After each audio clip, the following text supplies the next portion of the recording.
A Rádio USP apresenta USP Analisa, um podcast sobre assuntos atuais que envolvem a vida do cidadão e da universidade, sempre com um convidado especial. USP Analisa.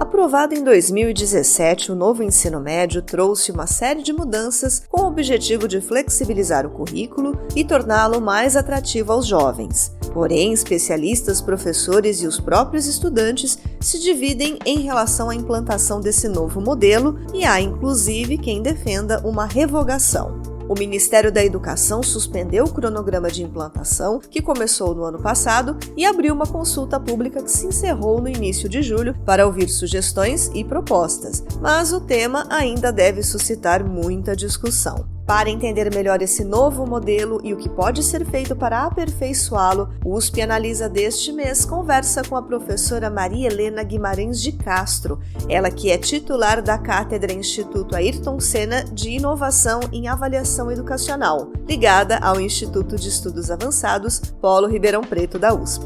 Professora, seja muito bem-vinda ao USP Analisa.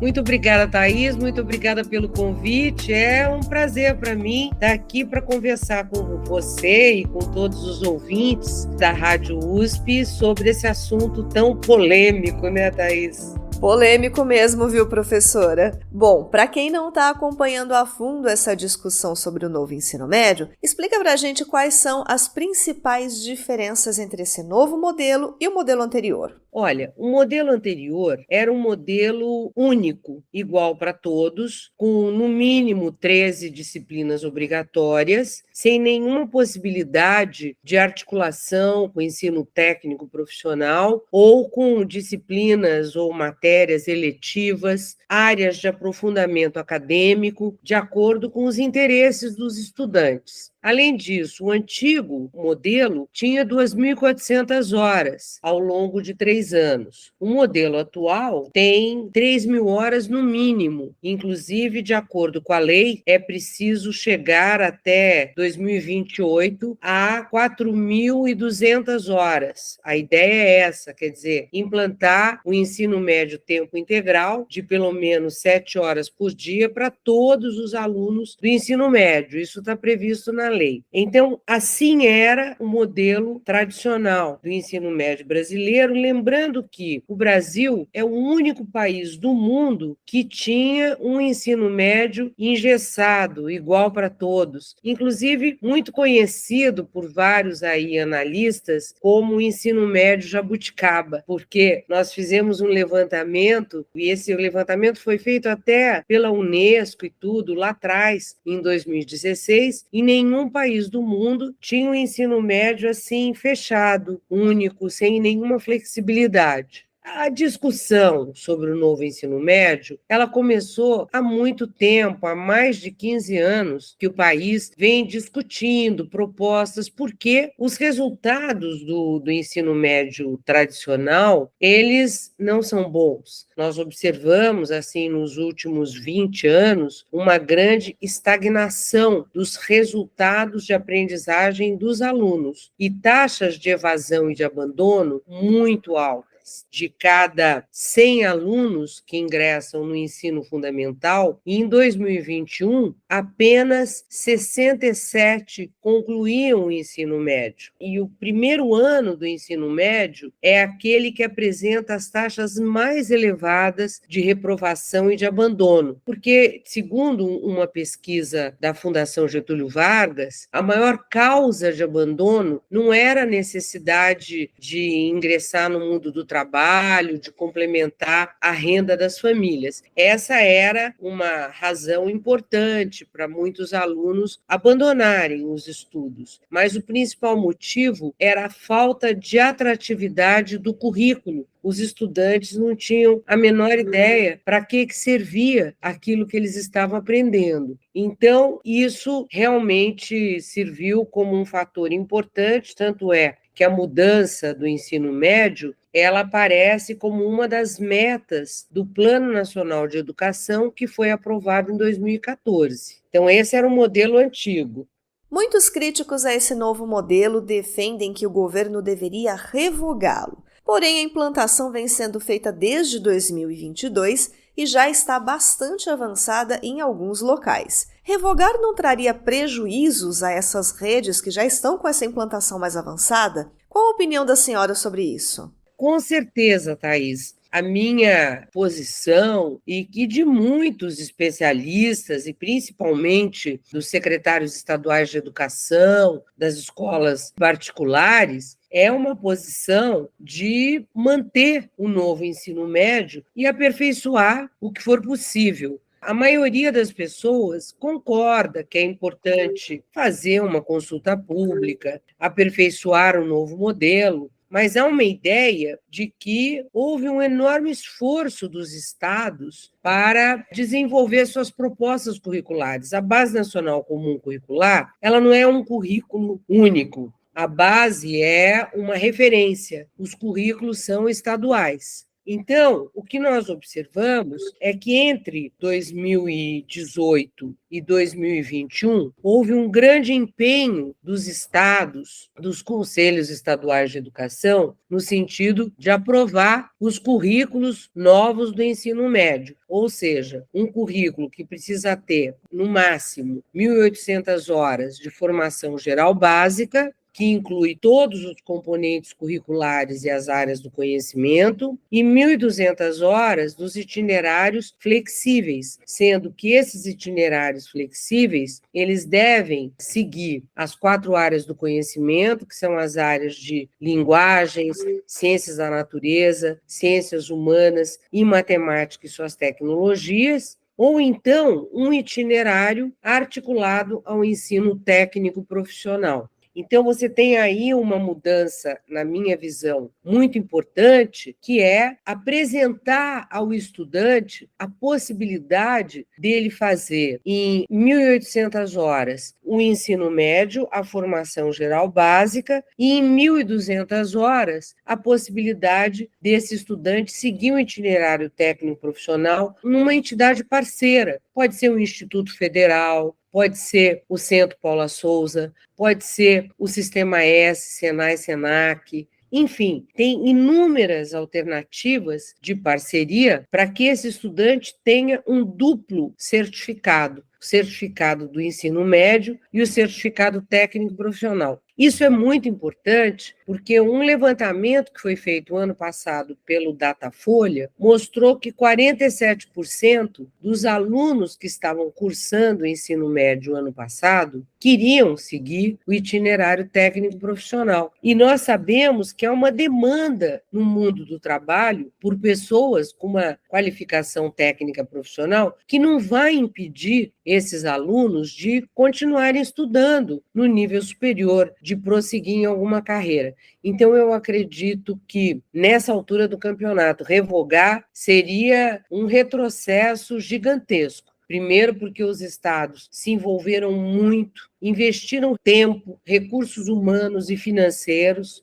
Em segundo lugar, porque nós já estamos no meio do ano, em 2023, e esses alunos já cursaram 1 ano e meio do novo currículo. O novo ensino médio ele tem 3.000 horas, ele tem uma parte comum, que é a formação geral básica, uma parte flexível, que são os itinerários. Ele tem como eixo central uma proposta de educação e formação integral do estudante, que é o que está posto também na Base Nacional Comum Curricular, a ideia de que o estudante do nosso século precisa desenvolver aquelas competências do cidadão do século XXI, que são aprender a conviver, trabalho em equipe, desenvolver o raciocínio crítico, a criatividade, o pensamento criativo, as competências digitais, que são fundamentais. Então, todas aquelas competências gerais e que estão presentes em todos os documentos da Unesco, nos documentos da OCDE, para formar o novo cidadão do nosso século, elas estão presentes nessa proposta do ensino médio. Então, ele sai daquela ideia tradicional, conteudista, né, de disciplinas que não se conectam umas com as outras. Cada professor dá a sua aula de uma disciplina sem ter uma abordagem interdisciplinar que problematize, por exemplo, os grandes temas que nós estamos vivenciando, como é o caso da questão da energia, a questão do meio ambiente, a questão do desenvolvimento sustentável, a questão da saúde coletiva. Quer dizer, você tem vários temas que são muito importantes, ou mesmo se a gente imaginar, por exemplo, a questão demográfica hoje no Brasil e no mundo, os problemas urbanos, os problemas de mobilidade urbana, são todos problemas que envolvem as diferentes áreas do conhecimento.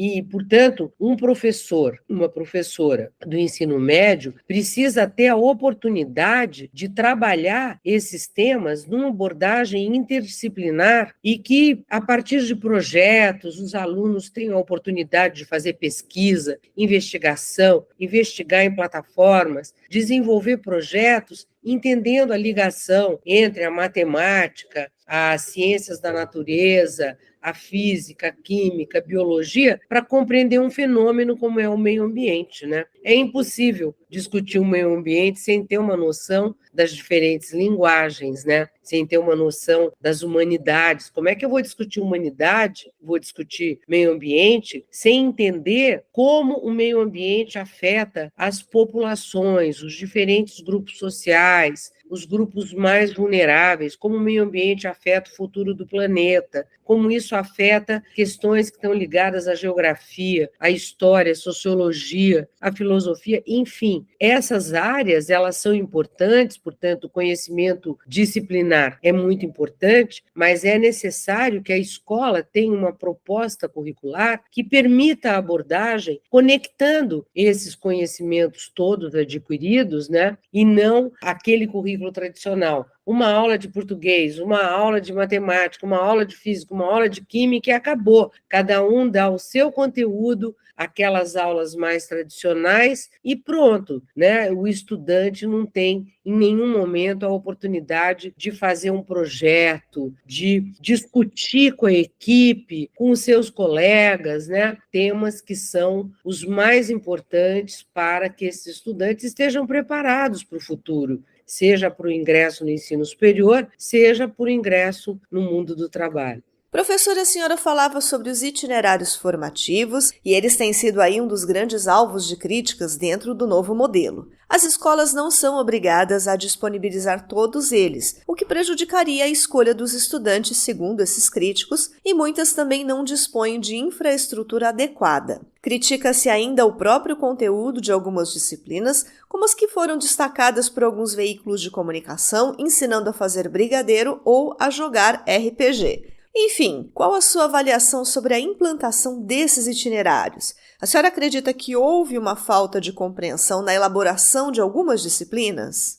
Olha, Thaís, eu acredito que sim. Na minha visão, os currículos que foram aprovados pelos conselhos estaduais de educação, todos os conselhos aprovaram currículos. Alguns currículos têm um número excessivo de itinerários, isso dificulta o aprofundamento acadêmico que é preciso acontecer. De outro lado, eu acredito que faltou uma coordenação nacional do Ministério da Educação. Essa coordenação, ela é muito importante, porque o MEC tem um papel extremamente relevante na coordenação das políticas nacionais. No caso do novo ensino médio, a coordenação do MEC junto aos estados teria sido, assim, essencial, mas ela não aconteceu. E com essa ausência do Ministério da Educação, houve um grande empenho dos estados, das escolas públicas e particulares, né, de muitas entidades no desenvolvimento do currículo, porém faltou uma articulação entre eles, faltou uma coordenação nacional que permitisse aprofundar questões como essa, né? Um currículo com excesso de itinerários, um currículo que você não sabe como vai fazer para fazer a transferência de um aluno de uma escola para outra. Enfim, surgiram muitas questões devido a essa ausência de coordenação nacional. Além disso, há também uma crítica hoje que é preciso aumentar a carga horária da formação geral básica. Muitos acreditam, inclusive alguns secretários estaduais de educação, que é preciso ampliar a formação geral básica, que hoje ela tem como limite 1.800 horas, e há propostas de ampliar a formação geral básica para 2.200 horas, por exemplo, de tal modo que seja possível manter 900 horas do currículo de 3.000 horas para aqueles estudantes que querem seguir, por exemplo, um itinerário técnico profissional. Vamos supor que nessa consulta pública o Ministério da Educação decida ampliar a formação geral básica. Eu acredito que isso vai acontecer. Eu percebo que há uma grande tendência nos debates no sentido de ampliar a formação geral básica. Então, haveria uma diminuição do tempo destinado aos itinerários formativos, inclusive os itinerários profissionalizantes. Com isso, fica difícil, quer dizer, com 900 horas, é possível ter um itinerário profissionalizante em várias áreas. Quase todos os itinerários profissionalizantes são de 900 horas. Alguns têm 1.000 ou 1.100 horas, mas aí a escola ampliaria um pouco a carga horária para garantir que esse aluno fizesse o itinerário técnico profissional articulado com a formação geral básica. Então, eu acredito que é possível ampliar a carga horária para 2.100, 2.200 horas e manter 900 horas para os itinerários. Isso, no caso do profissionalizante, é possível fazer, né? É possível manter o itinerário profissionalizante com essa alteração. Em relação aos itinerários de aprofundamento acadêmico, para aqueles que não querem seguir um itinerário profissionalizante, aí eu acredito que é necessário rever a estrutura dos itinerários formativos. Porque os itinerários formativos, de acordo com a lei e com as normas, eles ficaram muito abertos e permitiram uma enorme diversificação. Talvez seja preciso rever essa diretriz de orientação dos itinerários, inclusive revendo as normas e diretrizes do Conselho Nacional de Educação, sem precisar mudar a lei, mas seria possível fazer uma proposta de itinerários formativos de aprofundamento acadêmico, definindo um número máximo de itinerários, por exemplo, 6 itinerários, vamos supor, 4 ou 6, definindo as áreas de aprofundamento acadêmico. Por exemplo, aqui nos nossos webinários da cátedra, né, nós acabamos optando por indicar como recomendação, sugestão, 4 áreas de aprofundamento acadêmico. Uma área que seria de biologia e ciências da saúde, uma área que seria de ciências sociais aplicadas, uma área que seria de humanidades, que inclui linguagens, literatura, filosofia e história, e uma área que hoje é conhecida no mundo inteiro como STEM, que é ciências, tecnologia, engenharias e matemática. Então, eu acredito que se a gente tivesse 4 áreas bem estruturadas para os itinerários acadêmicos, né, seria muito bom, porque aí com essas 4 áreas eu poderia definir na proposta curricular, considerando essas 4 áreas de aprofundamento, quais seriam os itinerários possíveis para os estudantes, né? Isso daria uma unidade maior à proposta do ensino médio, facilitaria a organização do Enem e dos processos de seleção e acesso ao ensino superior e, ao mesmo tempo, garantiria aos estudantes uma formação sólida. Eu acredito que essa ideia, que inclusive são as nossas propostas aí da cátedra, a cátedra ouviu muitos especialistas, gestores de diferentes lugares para poder indicar essas propostas, né? Eu acredito que são boas propostas para a nossa reflexão acerca do futuro do novo ensino médio. Então, ampliar a formação geral básica e diminuir o número de itinerários. Nessa diminuição, estabelecer 4 áreas de aprofundamento acadêmico, todas elas integradas, o que a lei permite, que a área de matemática, ciências e engenharia é uma área que integra as áreas do conhecimento.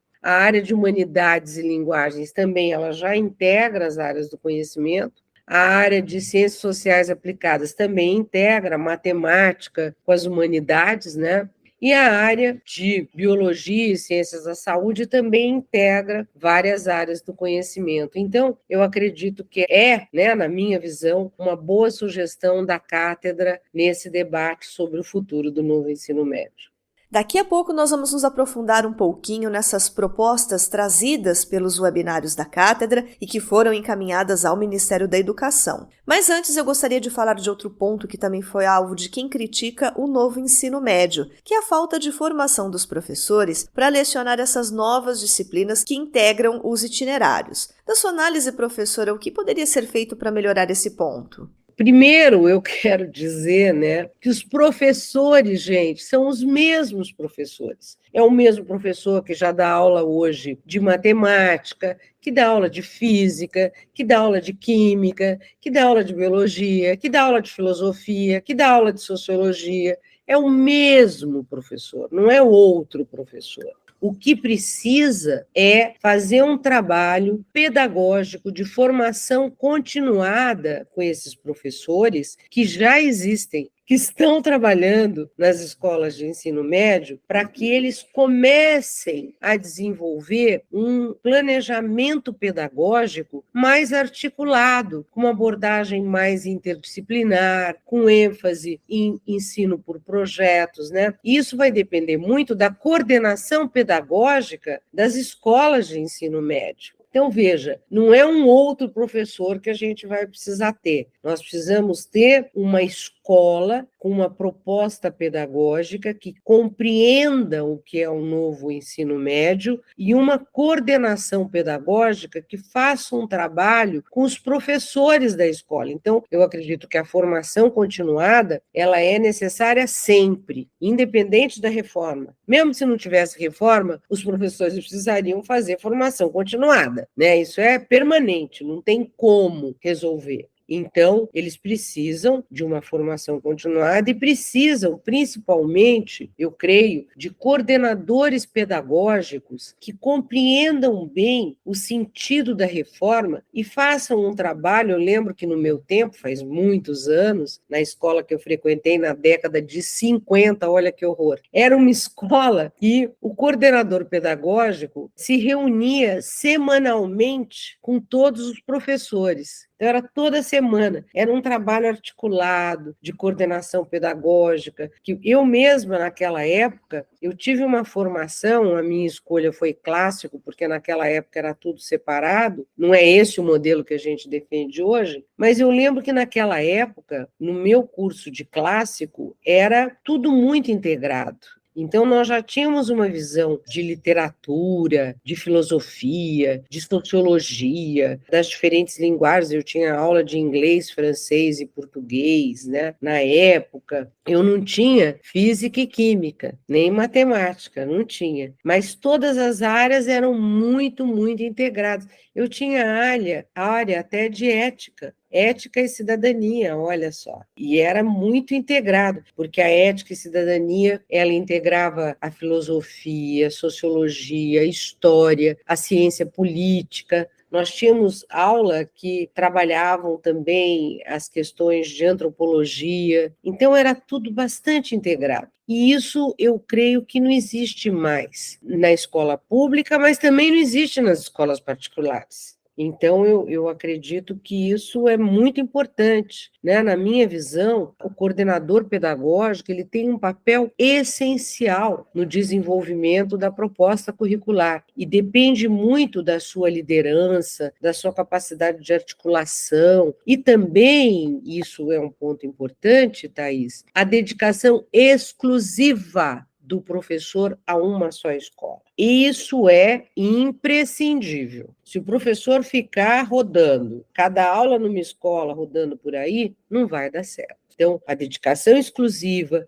o professor dedicado a uma só escola, com tempo para discutir com os colegas, os alunos também, com pelo menos 5 horas por dia, estendendo o tempo para que os alunos tenham tempo de fazer trabalho em equipe, projeto de pesquisa. É disso que nós precisamos. Eu tive a oportunidade de visitar escolas em outros países, no Reino Unido, na Finlândia, Portugal, Estados Unidos, em diferentes países, até na China. Quer dizer, você tem uma questão com a escola de ensino médio que no Brasil ainda não está muito clara, que é a ideia de que os jovens, as juventudes, elas não suportam aquela escolinha tradicional de aula de português, matemática, física, química, biologia. Eles ficam cheios, eles se aborrecem. É uma escola que não faz muito sentido para os jovens, né? Quando muitos especialistas dizem que o nosso problema no ensino médio é que o aluno sai do 9º ano despreparado para o ensino médio, sem ter os fundamentos, os conhecimentos básicos que eles deveriam adquirir,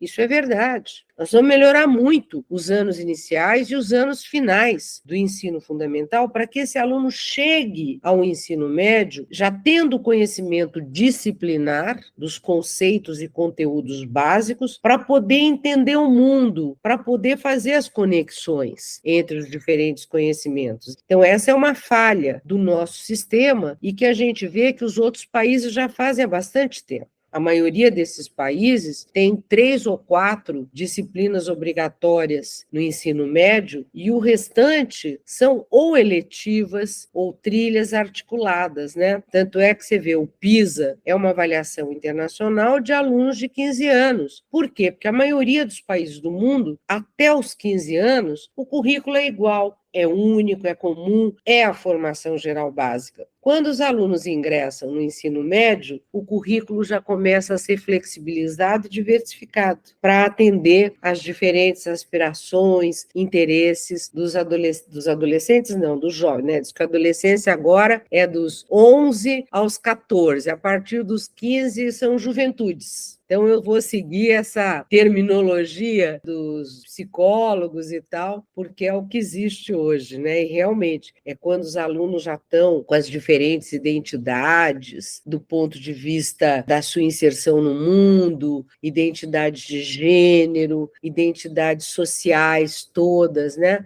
Eles já formaram essas identidades e vão entrar no ensino médio e vão, enfim, já com uma ideia de uma escola menos quadrada, menos antiga, menos século XIX, né? Eles querem uma coisa diferente. A senhora comentou que até 2028 a expectativa é implantar o ensino em tempo integral para todas as escolas, ou seja, essas jornadas de 7 horas diárias. Mas pensando nos alunos que precisam conciliar estudo e trabalho e que não conseguiriam acessar essa modalidade em virtude disso, não haveria risco de aprofundar as desigualdades já existentes? Não, com certeza, eu acredito que é impossível ter até 2028 todas as escolas 7 horas por dia, embora o mundo inteiro tenha, né? Vamos combinar que essa história de ficar 4 ou 5 horas por dia na escola é uma invenção do Brasil e de países muito pobres e que têm um desenvolvimento muito baixo perto do desenvolvimento social e econômico do Brasil. Não existe uma escola de 5 horas em nenhum país com bom sistema de educação.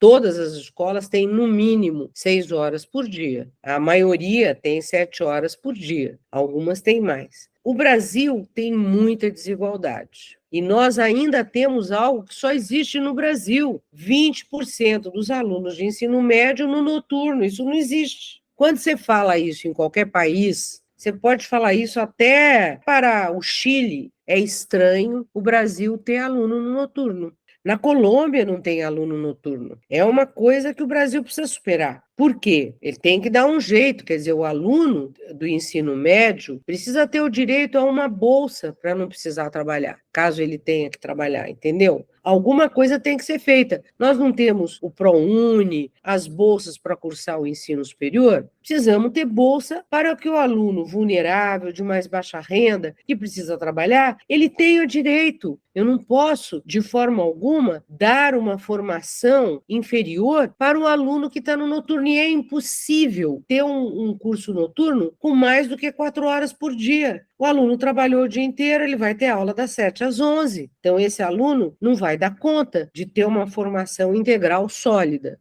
Eu acredito que aí é preciso uma política pública muito séria para garantir, primeiro, que os alunos de mais baixa renda tenham o mesmo direito de cursar o diurno e, em segundo lugar, de ampliar para pelo menos 6 horas por dia, que é o mínimo da OCDE, né? E é o mínimo da recomendação da Unesco. Eu não acho justo, Thaís, que o Brasil, nessa altura do campeonato, 10ª economia do mundo, que o Brasil é uma grande nação, um país com agora 203 milhões de habitantes, a gente achava que era muito mais, né? Mas eu não acho justo que o Brasil, nessa altura do campeonato, não garanta um ensino médio minimamente de qualidade e equidade para todos os estudantes. O mundo inteiro oferece 6 horas. Aliás, Thaís, eu quero dizer que, na minha visão, tinha que ser 6 horas por dia para todos, desde o primeiro ano do ensino fundamental até o final do ensino médio, como é nos países da OCDE. Como é nos nossos países aqui, como é no Chile, como é na Colômbia, como é em Portugal, como é no México, como é nos Estados Unidos.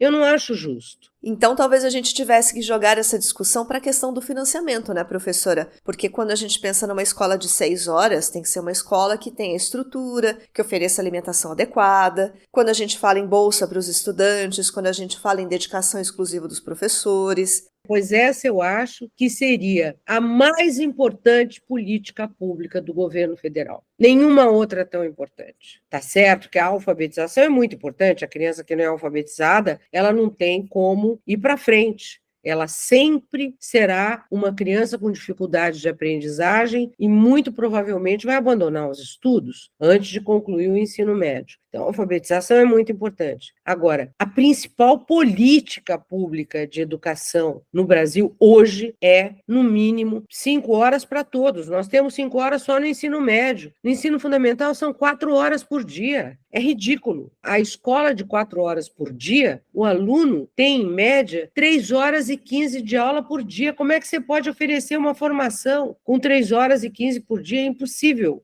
Eu gostaria que o governo federal fizesse uma proposta, 5 horas, no mínimo, para todas as crianças de ensino fundamental, Fundo 1, Fundo 2. Ensino médio já tem 5 horas. E, em seguida, começasse gradativamente a ampliar para 6 horas, começando pelo ensino médio, com bolsa para os alunos que não podem, ou então começando pelos anos finais. Eu acho, para nós, até vergonhoso, um país rico como o Brasil é, oferecer 4 horas por dia no ensino fundamental e agora 5 horas no médio. Gente, é muito pouco. É complicado, né, professora? Bom, o novo ensino médio previa também a adequação do Enem, o Exame Nacional do Ensino Médio, a partir de 2024. Porém, até agora ainda não há nada de concreto em relação a essa mudança. 2 perguntas em relação a isso, professora. Que prejuízos esse atraso todo traz para os estudantes que vão prestar a prova? E também pensando em um novo modelo de Enem adequado ao novo ensino médio, como, na sua opinião, seria possível contemplar na avaliação os diferentes itinerários formativos? Esse ano o Enem é igual, não tem nenhuma mudança. O presidente do INEP já anunciou que até outubro o INEP deve divulgar as matrizes do Enem 2024.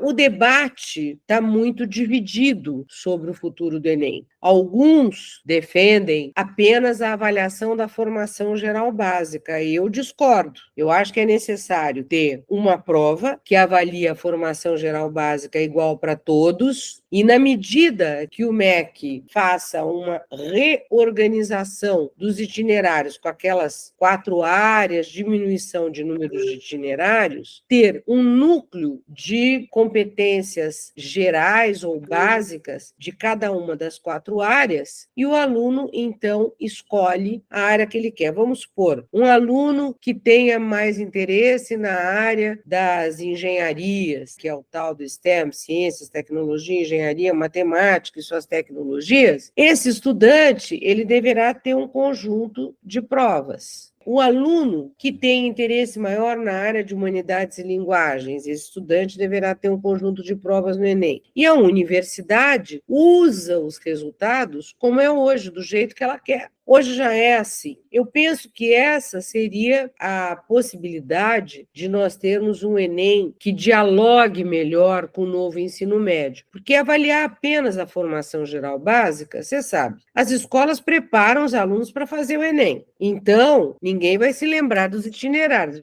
Então, não dá para ter só avaliação da formação geral básica. Uma ideia que eu até coloquei no meu parecer do Conselho Nacional de Educação sobre o futuro do Enem, que foi um parecer que eu elaborei o ano passado, que é a ideia assim, que eu defendo e que muitos especialistas, como o Chico Soares, o Simon Schwartzman, a Nilma Fontanive, enfim, muitos especialistas, também o Eduardo Deschamps, defendem, também o Zé Freitas, que é o diretor do vestibular da Unicamp, ele defende isso. A primeira etapa do Enem seria uma prova de avaliação da formação geral básica a partir de uma abordagem interdisciplinar. Por quê? Todos os conteúdos das diferentes disciplinas, eles são oferecidos na parte de formação geral básica, que vai ter 2.000 horas, 2.200 horas. Então, física, química e matemática, biologia, filosofia, sociologia, história e geografia, língua portuguesa, língua inglesa, matemática. Esses conteúdos serão dados, mas serão trabalhados também a partir de uma abordagem interdisciplinar temática, como a gente estava aqui discutindo, né? O que o aluno precisa desenvolver em termos de competências para poder entender a conexão entre a matemática, a física, as humanidades, enfim, tudo. Então, seria uma prova mais tipo PISA. O que é o PISA? PISA é uma avaliação de alunos de 15 anos. Você vê, já são 85 países que participam do PISA. O pressuposto é, até 15 anos, os alunos terão a formação geral básica de todas as disciplinas, e daí o PISA apresenta uma prova de linguagens, uma prova de matemática, uma prova de ciências, onde todas as perguntas, elas são interdisciplinares. Não tem uma prova só de linguagem, não tem uma prova só de ciências, não tem uma prova só de matemática. Todos os testes, eles são interdisciplinares, são questões abertas, 40% abertas e o resto múltipla escolha. São questões que se apoiam nas tecnologias. Isso deveria ser o Enem na primeira etapa. Uma prova já apoiada nas tecnologias, provas digitais, provas com questões abertas e múltipla escolha, provas que vão trabalhar a capacidade de compreensão do aluno, de leitura e como é que ele aplica esses conhecimentos em relação a determinados fenômenos.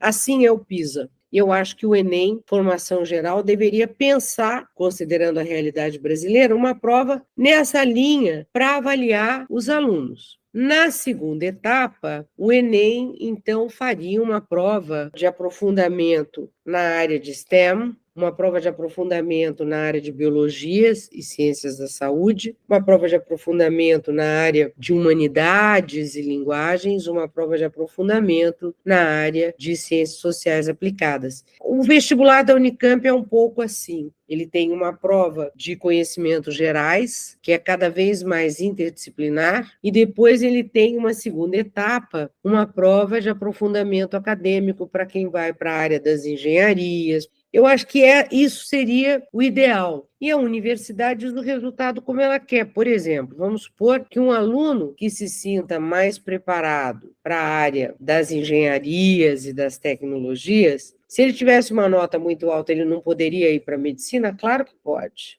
Vai ser uma decisão da universidade. Então, essa é uma conversa precisa ter também com as universidades para a gente pensar os itinerários, entendeu? Eu acho que está faltando essa conversa com as instituições de ensino superior, porque assim, você acha que a universidade está indo bem? Eu não acho. Eu acho, claro, a USP é a melhor universidade do Brasil, está entre as 100 do mundo. Parabéns para a USP, para nós é um orgulho ter uma USP. Mas mesmo assim, a USP tem uma taxa de evasão e abandono muito alta. O reitor reclama da taxa de abandono e evasão. A pesquisa que o INEP acabou de divulgar mostrou uma taxa média de abandono e evasão das universidades públicas de 50%, Thaís. De cada 100 que ingressam, 50 se formam. É a pesquisa do INEP, de itinerários. É um absurdo. Você vê, é uma universidade de qualidade, é uma universidade gratuita. Por que os alunos abandonam? E nas privadas, a taxa média de abandono e evasão é de 62%. O que está errado? Será que nós precisamos mudar o quê? Eu acho que esse debate nós vamos fazer. A cátedra realizou nos meses de abril e maio uma série de webinários para discutir o novo ensino médio, um com especialistas, um com gestores e um terceiro que abordou as propostas. Eu queria que a senhora falasse um pouco sobre essas propostas que foram compiladas e encaminhadas ao Ministério da Educação dentro daquela consulta pública que foi aberta e que se encerrou no início de julho. Só lembrando aos nossos ouvintes que estamos gravando esse podcast no final de junho. Eu queria que a senhora detalhasse mais essas propostas para a gente encerrar a nossa conversa. Os webinários, eles apresentaram muitas convergências e algumas divergências. As nossas propostas tomaram como referência as principais convergências, né? A principal é que a maioria das pessoas, né, que participou dos webinários é favorável ao aperfeiçoamento e é contra a revogação. Né, isso foi muito claro, inclusive assim com pessoas que trabalharam na proposta do PT, que estão dentro do governo, né? Então você observa que há uma tendência de aperfeiçoamento e não de revogação.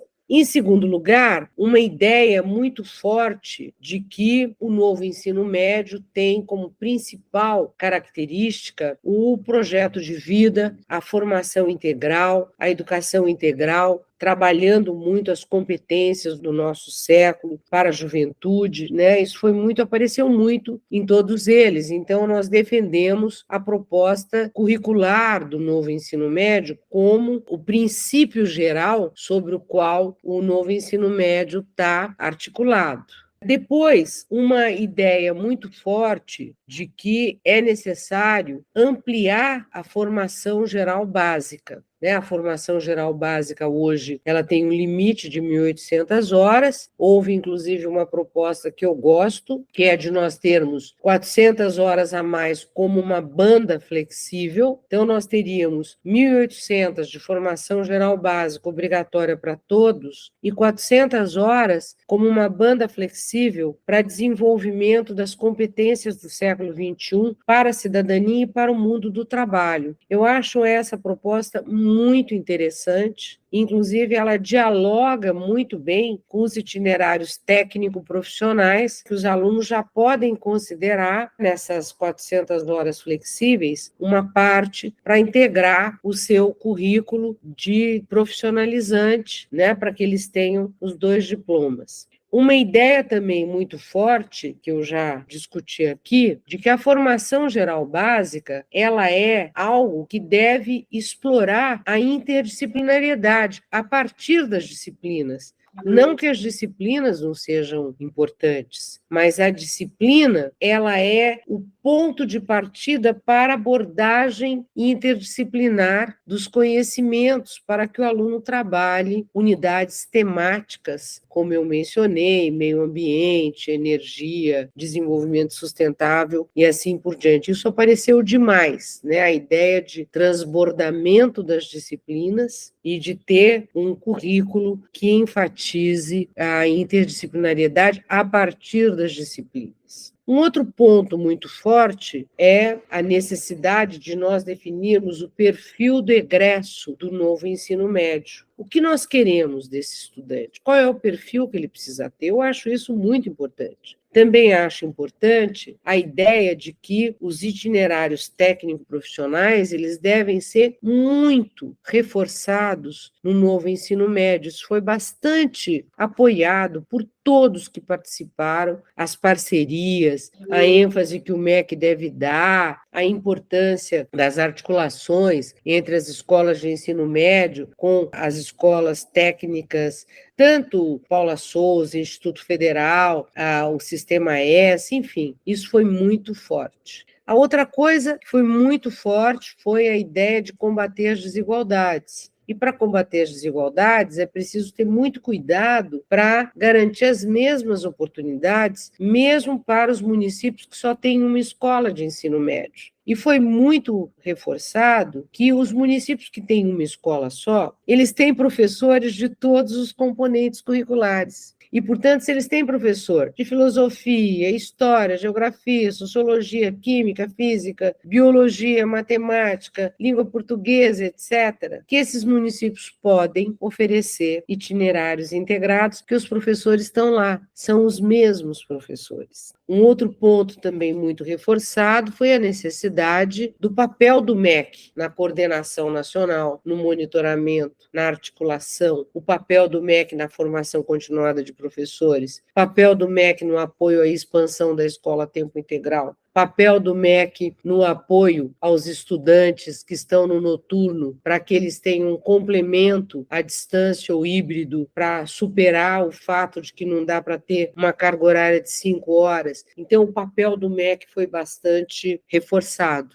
E, por fim, o último ponto foi a questão do Enem, que eu já apresentei aqui. Não há uma proposta consensual. Alguns defendem só a avaliação da formação geral, outros defendem a primeira etapa, a formação geral, a segunda etapa, a formação de um núcleo comum dos diferentes itinerários. Outros defendem a avaliação dos itinerários na segunda etapa, considerando apenas esses 4 que foram mencionados aqui. Enfim, em relação ao Enem, há muita ideia e pouco consenso. Então, foi isso. Eu acho que foi um conjunto de propostas muito equilibradas. Todos foram bastante cuidadosos nas propostas. Todos os participantes, mesmo aqueles assim que defenderam a reforma do ensino médio e tudo, eles tiveram muito cuidado na apresentação de sugestões de aperfeiçoamento. Foi um debate, eu diria, muito sério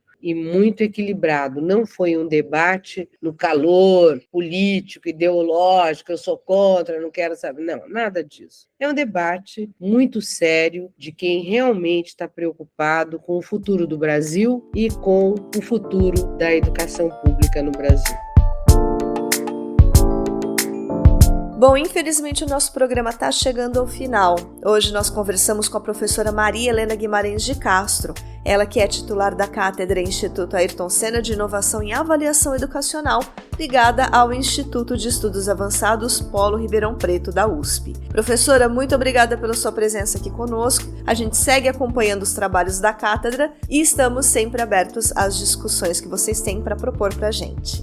Muito obrigada, foi ótimo bater esse papo com você, Thaís. Muito obrigada pela oportunidade de estar compartilhando todos esses pontos do novo ensino médio, debates, com toda a audiência da Rádio USP. Muito obrigada. E para quem quiser saber mais informações sobre a Cátedra Instituto Ayrton Senna, é só buscar o site rp.iea.usp.br. Além disso, os vídeos dos webinários que a gente citou aqui estão disponíveis também no canal do IEA-RP no YouTube. O USP Analisa fica por aqui, mas em agosto a gente está de volta. Até lá! Você ouviu USP Analisa, um podcast da Rádio USP Ribeirão em parceria com o IEA, Instituto de Estudos Avançados Polo Ribeirão Preto.